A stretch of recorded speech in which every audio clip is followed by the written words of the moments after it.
Well, one wonders, I mean, now that they're talking about financial autonomy for state legislature and judiciary, so how far-reaching or otherwise do you think that this measure will be at the end of the day? I think it will be useful, it will be quite useful, because first, without those measures, we have operated for some decades now without seeing the desired result, the conformity with the expectations of the Constitution. So definitely the measure is going to introduce something new. It's going to shift us closer. If not exactly where the Constitution wants us to be, it's going to get us close to where the Constitution wants us to be. And I'm sure with practice for some time, it's going to get us perfectly to where the Constitution wants us to be, with autonomy of the judiciary and the legislature. But that question, which is what we did pose to Mr. Bani a moment ago, concerning recruitment process, because he's speaking about the separation of powers, those particular principles from the executive and legislature. So there are those who believe that if the executive is responsible, in charge of appointing either the judges and how they merge, that still bothers on this principle of separation of powers. So if we grant financial autonomy and don't address that, are we going to get the same kind of result that we actually want? Well, somehow somebody has to do that job. And you can't ask the legislature to do the job of recruiting and also confirming in the stages in which they have to confirm. So I think that is the reason why the NJC is set up. I agree there is need for reform at the area of the NJC, because the NJC is 90 or 95% selected by the acting Chief Justice, by the incumbent Chief Justice of any time that is being constituted. So perhaps if we democratize it a bit, bring in the Nigerian Bar Association to bring its members that are going to be on that position, and get others that are going to be represented to come by means other than the Chief Justice choosing them. If we do that, perhaps the NJC will become a bit more professional and less capable of being influenced. So if we start from that point, we are going to have some hold on the recruitment process. But definitely, and I think across the world, it is the executive that implements directives and policies that are given by the Constitution. So yes, the NJC will have to nominate persons for confirmation or for appointment by the executive, and confirmation by, in the case of the Chief Justices and the Chief Judge of States, by the Senate.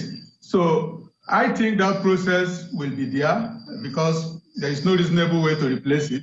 But I think what we need to do is ensure that the background situation is one in which they can operate without being influenced. What we have recruited, we have already recruited.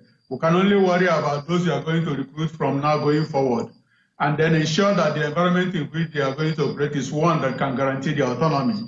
Because if they depend very much on the executive for a lot of things, things are definitely going to go wrong the way they are going now. You know, I know both of you played and still play roles with the leadership of the bar. And when you say bringing in the bar, what about those who say, well, wait a minute, I mean, the recent elections or the leadership of the bar has raised huge questions. It's been more rancorous than previously. So how do you address those concerns, bringing in the MB, and what role will they play if they are brought in? Well, first, you have members of the bar who have to serve in the NJC, but they have to be appointed by the Chief Justice. So why don't we allow the Nigerian Bar Association to process its own members who are going to be on the NJC? Because that way, at least, you guarantee that the people who are brought in or who are going in are going to represent the ideals for which the Nigerian Bar Association stands, as against those who are personally selected by the Chief Justice of the Federation. So I think if you allow the bar process its own, it's not going to be an exclusive preserve of the president of the Nigerian Bar Association. He's not going to sit down and just send the names of his friends. The bar is going to have its committees and all that is going to process and select people who are going to be forwarded to be on that on the NJC. So I think greater independence will come from having represented institutions sending in people than allowing one person who is going to sit as chairman to select persons alike from different places.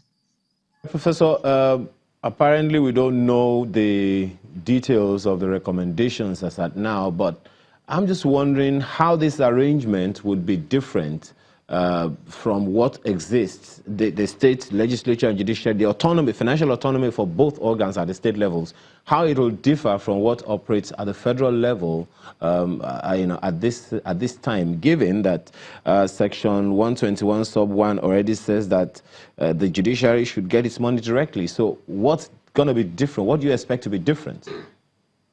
I think we have gotten to the point where at the federal level is taking place. That autonomy is taking place right now at the federal level. Where we seem to have problem is at the lower level. And you recall Section 162 of the, is it 162? Yes, I think 162 of the Constitution talks of the joint account, state and local government accounts. And you have noticed how that provision has kind of been abused. The money goes into the joint account, and then the state decides what has to go to each local government. But that's not the intention of the law. The intention of the Constitution is bring it in and bring in any other money that belongs to both state and local government. And then, with respect to the one from the center, you're supposed to send straight to the local government. But for those you generate internally within the states, the House of Assembly will make provisions for how you distribute that between the state and the legislature and the local governments. But what you have seen in that implementation of that autonomy provision is that the state decides what is to go to the local government. Both the central allocation to the local government and the internally generated one are all affected, and they decide what has to go and hold back the rest. So we need efforts at ensuring that the intention of the Constitution can at least be implemented. Some steps have been taken by the federal government in that direction, and now we are looking at autonomy of the legislature and judiciary. As I said, at the federal level, it's already happening. So it is better to make an effort to see how we can improve on what we are operating right now, how we can get closer to the Constitution, than to just sit where we are and say that we are helpless and nothing can be done about it. I am sure some measure of good, a good measure of good will come out of it when at last we get the full report of the committee. Professor, you said it's already happening at the federal level, but it's not yet happening at the lower level. What is the reason for that? Is it because the Constitution doesn't make that provision, or for some political reasons, or what exactly is, why is it not happening yet? Oh, the Constitution has made the provision. But what is happening, as I explained, is that that provision is being twisted. You find a situation where the Constitution says, warehouse the funds going to a state, to that state. But these allocations are made directly to different owners in that state. And then the provision in that same provision that says the second category of funds that should come in, which is from money generated within the state, should be shared in a manner that is determined by the House of Assembly of the state. That part of the provision, the second leg, has been used to arrest the entire fund coming into that joint account and to determine what has to go to which units. So we need to get that place right, and that is already being addressed by the federal government. I have said perhaps we need to make some effort at changing the way it's being addressed to ensure that there is no conflict with the Constitution. But that power for the state legislature to determine how to share what I call internally generated revenue that is due to all units in the state has been abused to now share everything. If I may just jump in, because the level of these infractions is a little troubling for a lot of people. And a lot of people are still wondering how this is going to pan out at the end of the day. So now that you have the governors with this level of immunity, and there are no guarantees up till this time, that whatever the law says, even judging from what the Constitution says in 121, it has been largely abused by some of the governors. What guarantees are there now that they have this immunity on themselves, that they wouldn't just carry on business as usual? Well, you know, I have said in discussing the issue of autonomy and misapplication of constitutional provisions, I have said you do not need to punish the governor personally, but we can withhold the resources of a state that is not complying with the Constitution. I have suggested, for instance, that if you send funds to the local governments in a state and the state withholds that fund, you have the right to refuse to send the fund for the next month and demand that the funds released in the previous month should get to the owners before you can continue to use that account. For me, that will not be a breach of the Constitution because you are rather responding to a breach of the Constitution.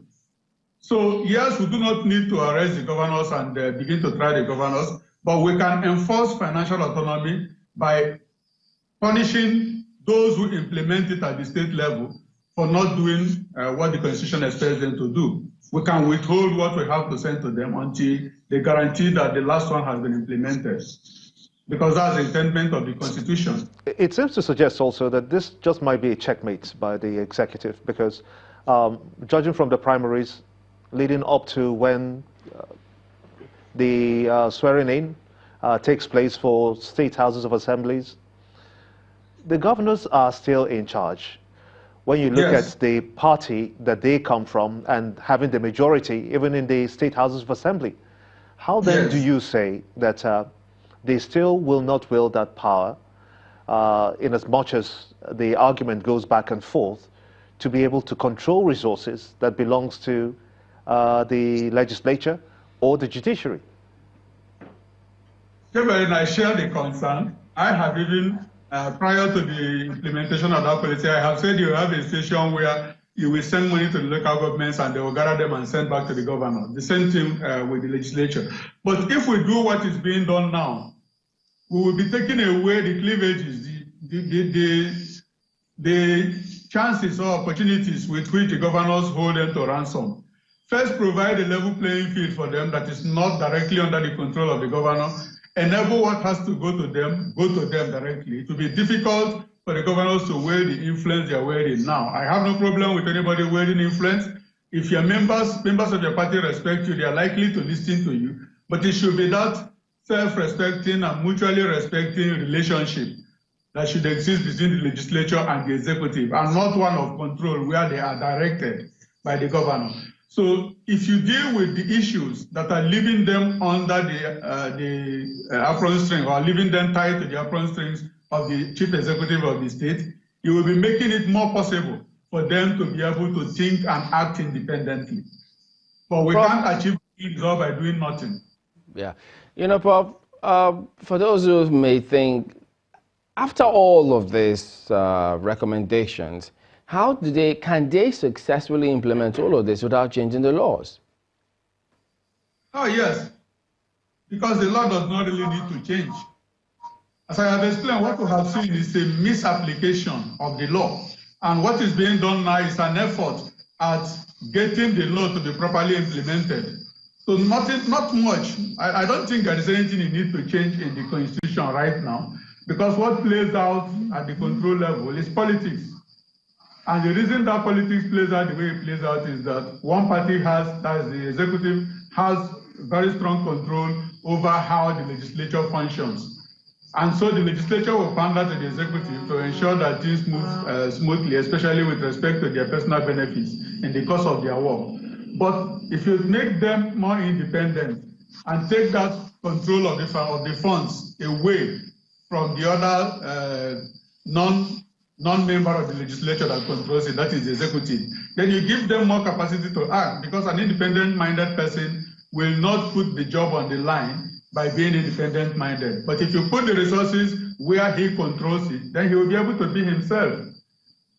So the most important is that we can't have the change we need if we don't move away from the practice we have now. So I think we should welcome whatever effort that is made at taking us away from the present practice, because the present practice is one that enables control. The next step we are taking will at least leave us at the point where the legislature will be able to, if they want, exhibit independence. Just a moment, Prof, then let Mr. Bani weigh in on this. So it will be a good thing if the law doesn't really have to change concerning this financial autonomy. The law has already been made. The law is there. It's just for the implementation. So what the government at the federal level is doing, look, can we ensure that this is implemented? Well, even the federal allocation now, the first line charge, will be at the federal level for the state legislatures and the state House of Assembly. Why don't you just go ahead? Why don't they just go ahead and do that from Abuja? And instead of setting up a committee that a lot of people are complaining about, saying that this is just a deception move. No. Why don't you effect that change directly from Abuja? Because there has not been application uniformly, over time. So the government now at the federal level now came and said, look, let's do it, gentlemen, this way. A committee, give us the modules. And what they did yesterday was to submit those modules, which the government now will reel out, over time. And so that every state government now will be aware that from now onwards, this is what is going to be applicable with the other two arms of government. At the federal level, the allocation will be deducted directly and sent to them. Barrister Bani, yes. Professor Wogacha mentioned the fact that there is a misapplication of our laws. Now, in each of the states affected, we have commissioners of justice and attorneys general who expectedly are lawyers and members appointees of the Nigerian Bar Association. What is going on? If they people who are supposed to enforce this law seem to be misapplying it for whatever reason, what is going on? Ayo, I see your difficulty.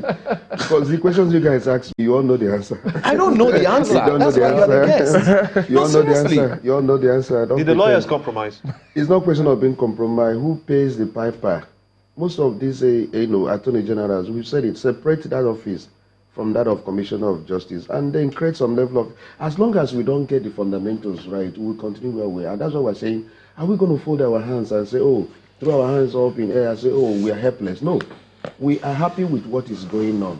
Let's begin to applaud these things and engage in serious advocacy for full implementation. Again, are you following me, sir? Are you hearing me now? I'm not evading question, and you know the answer. It begs the question again that we asked the other time. Yes. Is this an indication that individuals are stronger than institutions? Well, we have strong individuals. You know it now. But we're now saying, can we shift to building strong institutions? Okay, so and then now, getting the right persons. In which way are we going to do this when we have very, very strong individuals in these institutions? Will they allow the institutions to be strengthened? But we're seeing it now, all these fundamentals that we're addressing. But the laws have always been there. And the strong individuals are not implementing can we it. now implement it? And we're happy that we are making moves to implement the law. Fine. To clothe all institutions with all the necessary Barrister Bani, it goes back to the same thing. We have laws that have not been implemented. Yes. Recommendations are coming up now that we expect will be implemented. What's the assurance that they will be implemented? The assurance is that the committees have been set up, and that assurance is that the government should be sincere to implement. That is the way to answer. I'm not in government, Which but government? I'm also what I should Which do. government? The federal government or the state government? Is this serious advocacy. All of us must be enlightened. What we come here to do is to enlighten Nigeria that we should know our right. We should insist that government should do the right thing. And when they do the right thing, we clap for them and insist that they don't miss the mark. Let them go ahead and implement what the government has done. 3 things I've come here to talk about. The NFIU directive, I'm so happy. State policing, I'm waiting for government now to come up with a recommendation. And I'm here now to talk about independent financial autonomy of state legislatures and judiciary. Remember that most times if you want to sue the state government in the state high court, you have problem of even those judges doing the right thing, dispensing justice. They pander towards the state government. But now when they have financial autonomy, you cannot call a judge and tell him what to do. No, you don't do that because it doesn't depend on you. So we are applauding what is going on, but we must get the right thing, right. And that is making the government to begin to do the right thing. And this is what they're doing. And we should applaud them. We should praise them and then ask to do more things. When you don't be like Oliver Twist. Let's be like Oliver Twist. When they do the right thing, let's say, let them do more. Can we applaud this one first and foremost and insist that the right thing be done? No, we agree it's a good thing that government is doing. But the challenge in my own head is, if the previous laws have not been implemented, what's the assurance that this one will? Anytime you wake up, is your money. That's an Igbo proverb. Anytime you wake up becomes your money. Maybe the government of the day in Nigeria is waking up in order to do the right thing. And they will likely, and they may. They will implement this. My take is that they will implement this. And let me say this. The state government, the state governors must really take this country into consideration. If other nations are doing the right thing and getting it right, I just read now that China has just built the fastest, train in the world that is faster than aeroplane. They do the right thing, and that's why they're making progress in their nation. So the governors should not consider their only selfish interest. Let them allow laws to be implemented. Let them allow the right thing to be done. Allow independence of judiciary. Allow independence of the legislature. Allow independence of the executive. So all work towards one purpose: good governance, peace and order of the country. Let us not, because of a selfish interest, and begin to do the right thing for the nation. Yes, it's going to be a good thing, hopefully, that they get all of this sorted. But why is it then that the NBA haven't talked about reforms themselves for a long time? What is the impediment to ensuring that they themselves look into all of these questions about judicial reforms and ensuring that the judiciary across board is really and truly independent? I used to be a member of the NEC, and I try as much as possible as a lawyer to attend conferences. I know that all the times this issue have always occupied the mind of NBA. They will issue papers, communicate, about issue of reforms in the judiciary. We are the spokesperson for the judiciary. They are not supposed to be seen. They're not supposed to speak. That's a question that we have. NBA speaks on their behalf. For instance, now, we know even in some African countries, they do have spokespersons. Why is Nigeria just stuck in this particular way? Even in Britain, sometimes they don't even wear this wig, some of them anymore. So why are we still stuck? No, they still wear wig and gown. Some countries don't wear them anymore. Yeah, there are some cultures we need to do away with. Judges are regarded as gods, small gods. And so you won't like to see a judge sit down here on the television. Why not? Studio like this and begin to talk. Why not? Well, because there is this culture that they are supposed not to be seen. But we see Supreme Court justices in you see them on television, yes, reading judgment, maybe references, but not agitating for improvement of their welfare and all that. I mean, when they grant interviews, that may be, likely. So that's why we say, let us be the one. And most times, lawyers canvass for these reforms. Let's have a judicial system that is autonomous. Let's have a judicial system that is very independent. It's for the betterment of the entire society. If you have an independent judiciary, they will dispense justice. They don't care whose status, whose ox is God. They will do it the way it's supposed to be. But over time, we have not done it the right way. And so this of financial autonomy has been an issue. So I'm happy that it's been addressed. Let's also go ahead and address all other issues. Now, when they have money, they will be able to build structure. You didn't conclude on the impediment, the reason why all of this talk from the NBA about judicial reforms hasn't happened? Because it's implementation now. All of us have been complaining that you do all these recommendations, it becomes like a talk shop. People don't even implement them. The time we get the kind of leadership we all desire in every segment of our society, you see Nigeria that will be running, not crawling. Isn't that utopian? It's not utopian. It's happening in other nations. If you go to Singapore, even the judicial system was worse. But they have gotten it right now. Almost all the countries in Africa now are all gearing up, getting their judicial system working. I went to Kenya. The lawyers there sat us down and began to tell us what they're doing in order to carry out reforms in their own sector. Almost all, even so. With these reforms now, yes. With these reforms, how is the constitution of, should I use that word now? How will lawyers or judges in this instance, meant for the state, how will they be structured into the state now? Would they be like sent from the NJC or all along to the state government? No, all along it's NJC that actually recruits judges for the state. So what difference is there? No, we're talking about the financials now. Let them have their money to run their administration rather than going cap in hand to the state governors. And the state governor now sits and begin to behave as thing God and as if he's dispensing favor, whereas it's your right. And so you cannot even do things independently. You see some judges going to go and even kneel down for judges, governors, when they go for official, program, greeting a governor, you kneel down. Okay, so if we have to talk in monetary terms, yes. How much of this financial autonomy are we looking at? How much do they receive? No, that will be done by budget. It's a budgetary thing. Because the point here is that The governors, they've got this whole lot of money that they can move around. Not to say that it's illegal or anything of such, but the temptations are there, even for the lawyers, despite these reforms. Do you agree? What temptation now? I mean stealing of money? No. Inducements. Inducement. No, you see, our system must work, including our laws. If anyone who is either executive or judiciary or commits an infraction, then the law must rise up in order to arrest that individual and try and convict that individual. So when you are in the system, you obey the law.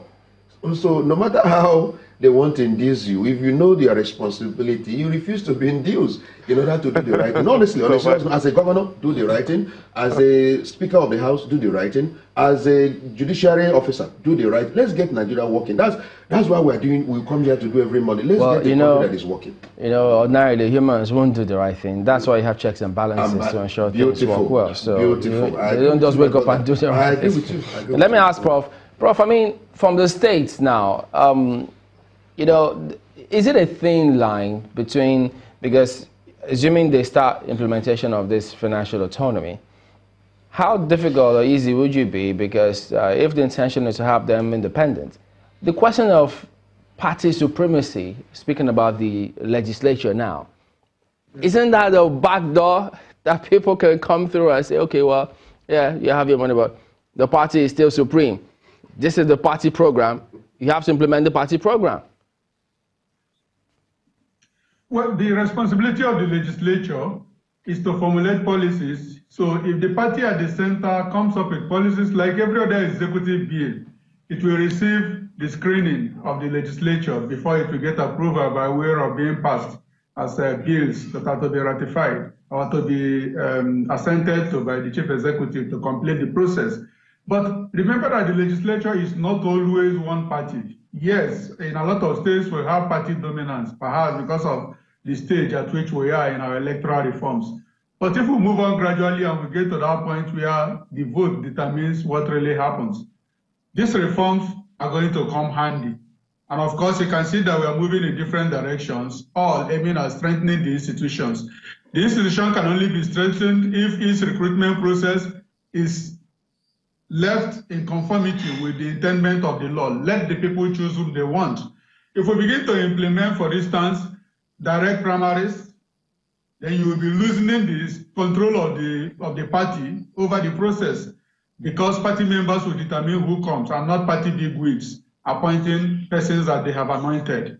So if you grant financial autonomy to the legislature, it's not going to be legislature of one party alone. And if fundamental things are wrong with the policy that is brought forward, members of other parties who are in that house will point that out, and I'm sure it will be more difficult for what shouldn't be able to pass in that circumstance. We cannot take away the good things that we expect and the benefits that we expect from these reforms. My brother Obani has already pointed out one, the fact that a judge will be more independent-minded if he doesn't have to come to you begging. People try not to rock the boat. We are rocking the boat, we rock the job. And so if the judiciary has its funds coming to it, you can be sure that if 50 courts are required in a state to dispense the degree of justice demanded by citizens and litigants, and they have only 40, they will be able to build the 10 if they have the money. But if they have to go to the executive, they will wait for when the executive says money is available before they can add one more court. So you can't take away the fact that putting what they need to do their job in their hand will enable them to do their jobs better. The same thing for the legislature. Despite all the party control, if they have to sit there as a chamber and decide what they have to do, they will do it better than when they can only come up with proposals to go and beg another person, the chief executive, for approval before any part of their resolution can be implemented. So there is no doubt that guaranteeing autonomy in the legislature will make the legislature function better despite party supremacy. Despite the powers of the party, it will enable them as a legislature to function better than they are doing at this moment, when, in addition to party supremacy, they also have financial weakness in that they cannot determine they cannot decide what they want to do with money voted for the legislature because it's not directly under their control. What kind of impact? Because, I mean, when we hear lawyers even come here and tell us that in those days, judges conducted themselves in a certain manner, Yes. and those so completely different from what is obtainable today. Now, Yes. have we always have this financial challenge? And if we did, why was it that they conducted themselves better those days, and why is it different now? I think two things are possibly responsible for that. The appointment process, first, we are a very responsible state. And that is why we could export legal practitioners to other countries in Africa. You had Nigerians serving in different countries. You had Justice Agoda at Botswana. You had Justice Okoridogu at Cameroon or one of these other countries. You had Nigerians serving in different places. We are a very responsible country and functioning like a country. But we have gotten to a stage where I have always said we have moved from governance to acting government. You are a government where you are performing the functions that a government should do. But when you spend half the money on window dressing and on laundering the image of the government rather than doing the work that 100% of the funds should do, you become an actor that is acting and trying to give people the impression that you are functioning. So we have retrogressed from a functional, responsible government to one that is bogged down by cronyism and all manner of isms that have made our institutions to become very weak and unable to function at the rate at which they functioned in the past. It's going to require a lot to get this fixed. And you need to fix it from different angles. And that's why we have talked of recruitment. We have talked of granting autonomy, enabling the financial autonomy guaranteed in the Constitution to come into practice, because at the moment it's not in practice.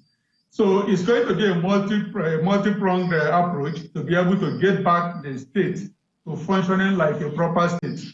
But what we cannot try is doing nothing and hoping that God will do it for us.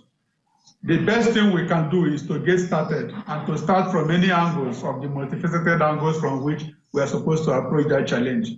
So yes, standards are falling. Our ability to function at different levels have also gone down compared to how it was in the past. You cannot expect something different. If you now need to know a politician before you can be appointed judge, and not because you are a sound lawyer that is invited to the bench as it used to be in the past, you can be sure that the quality of judgment you get will also be one that is dependent on influence, and a whole lot of things are going to go down, and that is what we have experienced. The truth is that we have to get started, and we need to do something. What cannot be tolerated is that we do nothing, and we expect things to change from continuing to do the same thing that we have been doing. You know, it reminds one when Mr. Yusuf Ali did cry out at that time saying politicians should leave the judiciary alone. It just comes to mind at this point in time. But yes, you've spoken about what was responsible, what could have gone wrong at the time. And now you suggest that it will ultimately, if implemented, impact on the quality of the judgments, by extension, quality of the personnel who are equally there. So if you were to hazard or give us an idea, because since we already have some of the persons in the system already and they need to go through the ranks and get up to the highest before they eventually retire, how much of time do you think we should expect before this fully impacts ultimately on the quality of the personnel we have in the judiciary? That's going to take quite some time.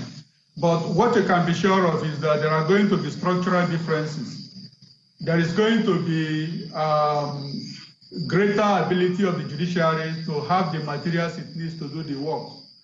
You are going to have less of you need to pay XYZ to get form and to get files and to get this and that.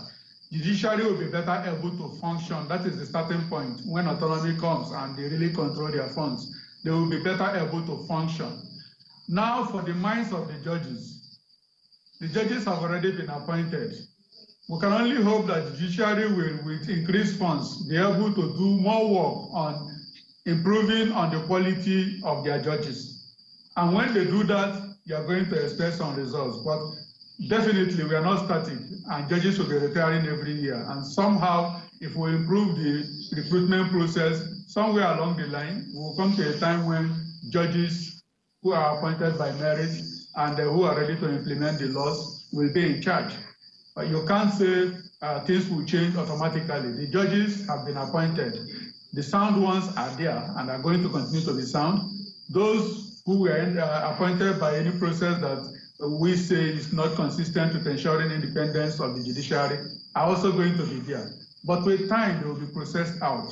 So fix the recruitment process, fix the condition that makes corruption possible, because if they have to be dependent on another institution, they will definitely try not to rock the boat with that institution. Mr. Bani pointed out, for instance, that with the degree of controls we have, you will have several states in which it will be difficult to win a good case against the states because the judiciary will try not to rock the boat. So first, give them the autonomy. Let them have the capacity to decide what they want to do and do it. Let them have the capacity to vote resources that accrues to them to their areas of need to enable them function. Then they will become less dependent. And you can be sure that after a short time or after some time of doing that, they will be completely able to do their own work and do what they need to do without being dependent on the influence of another. Professor Okocha, I'd like you to weigh in on this perspective, and maybe Barrister Abani may also want to do the same. The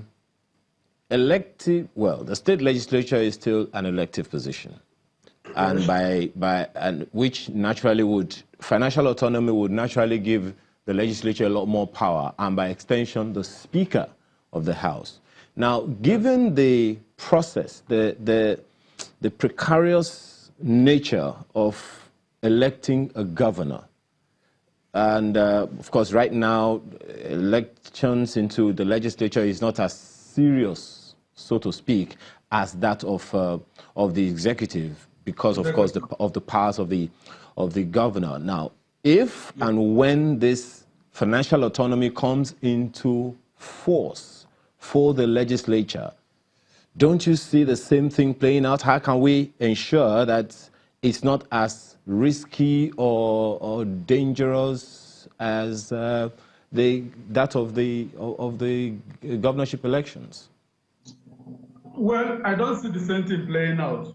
The cardinal difference is that the executive deals with execution and implementation. So the funds are with them, and a whole lot of control over funds is involved.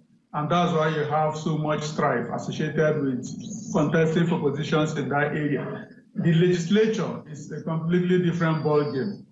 I think we need to bear in mind that as we implement these reforms, the powers and controls and funds available to the governor of the state will also come down, because it is these funds that were under their control that makes them powerful.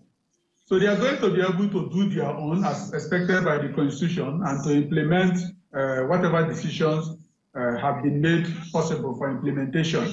But those resources, additional resources that they used to have from local government and from legislative and the executive judiciary votes, are no longer going to be available. So first, you are going to whittle down their capacity. I don't want to say to do violence, their capacity to exhibit all the powers that they have exhibited before now. And they will focus on execution, which is their work. Then you're also going to improve the capacity of the other institutions to resist control, because what makes them amenable to control will have been taken off, since they now have the ability to take their decisions and implement without depending on another person to control them.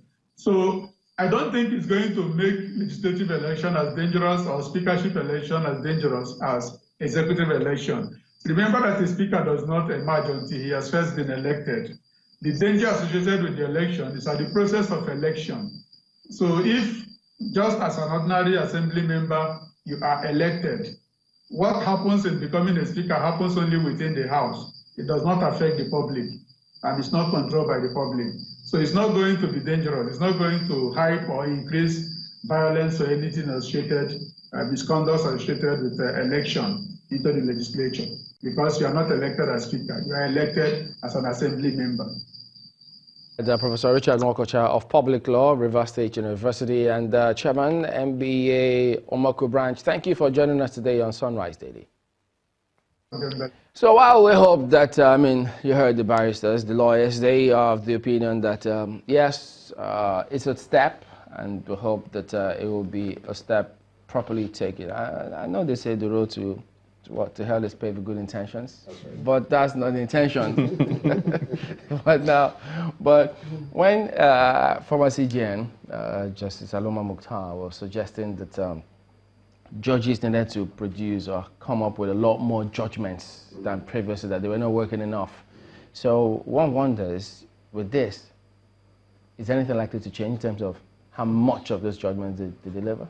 When you have money, you will increase what you call infrastructure. Money yes, now money is good, now. Honestly. Bible said that money answers all things. Well, it just takes, what they mean is, all things. It just use money to do a party. You need money to throw a party. In that context, that's what they're talking about. It answers all things, So good money can do a lot of things, like this issue of courts, building the court, even issue of computers. Most of those courts, they don't, and we are really troubled that judges are still writing in long hands, with long hands in Nigeria, whereas in other nations, they are all computerized.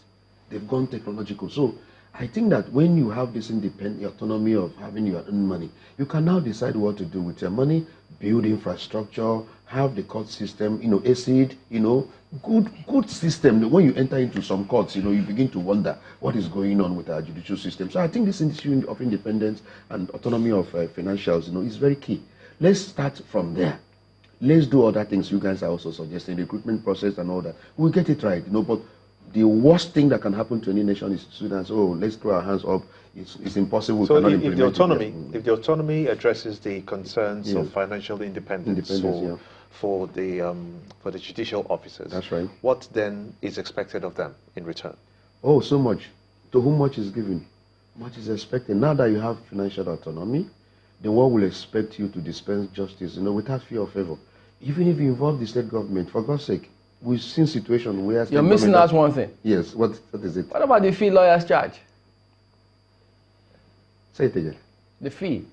Oh. Is it going to make justice accessible to the common man out there? Because it doesn't mean that going to a lawyer is going to be any cheaper. Because there are some of us who offer pro bono services, in the legal profession. Some of the MBAs, on a serious note, branches, are still offering, their legal services free, especially when it involves fundamental human rights. Lagos State government has, a particular agency that offers free legal services to indigent in the society. So the public defender and all that. So it will still be there. Some of us, as I said earlier, offer free legal services. So issue of fees, should not be a deterrent. But that's also we said that the judiciary should not charge so much, because filing fees sometimes discourages even people having access to justice. Because recently Lagos State government did judiciary, increase, even without any law backing it. It was when we raised, uproar that they now went to the State House of Assembly in order to back, that particular increase, with law. And we're saying, look, the fees are also so much. We want people to have access to justice, but high filing fee discourages the poor ones. You, the lawyer, want to handle it free of charge.